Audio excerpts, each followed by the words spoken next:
ஒரு நாட்டின் அரசன் தன்னுடைய நாட்டு மக்களுக்கு பரிசு பொருட்களை தர்றதா அறிவிச்சிருந்தாரு. உடனே ஜனங்கள் எல்லாம் கூடி வர்றாங்க. அப்ப அரசன் சொல்றாரு, நீங்க வரிசையா நின்னு இந்த அறைக்குள்ளதான் உங்களோட பரிசு பொருட்கள் இருக்குது. உங்களுக்கு தேவையானதை நீங்க எடுத்துட்டு போலான்னு சொல்றாரு. ஜனங்கள் எல்லாரும் மகிழ்ச்சியா கூடி வந்து அவங்கவங்களுக்கு தேவையானத எடுத்துக்கொண்டு போறாங்க.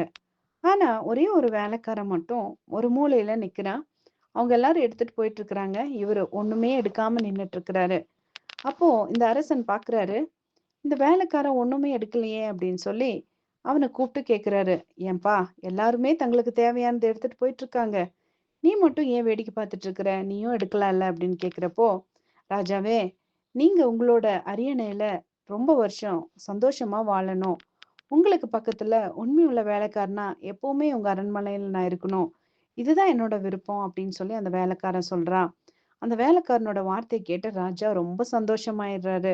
அப்போ அவர் சொல்றாரு, ஏன்பா, நீ இப்ப சொன்ன வார்த்தையை கேட்டு எனக்கு ரொம்ப சந்தோஷமா இருக்குது. அதனால இவங்களுக்கு இன்னைக்கு மட்டும் தான் பொருட்களை எடுக்கிறதுக்கு உரிமை கொடுத்துருக்கிறேன். ஆனா நீ என்னைக்கு வேணாலும் என்னோட அரண்மனைக்கு வரலாம், எவ்வளவு பொருட்களை வேணாலும் எடுக்கலாம் அப்படின்னு சொல்லி ராஜா சொல்றாரு.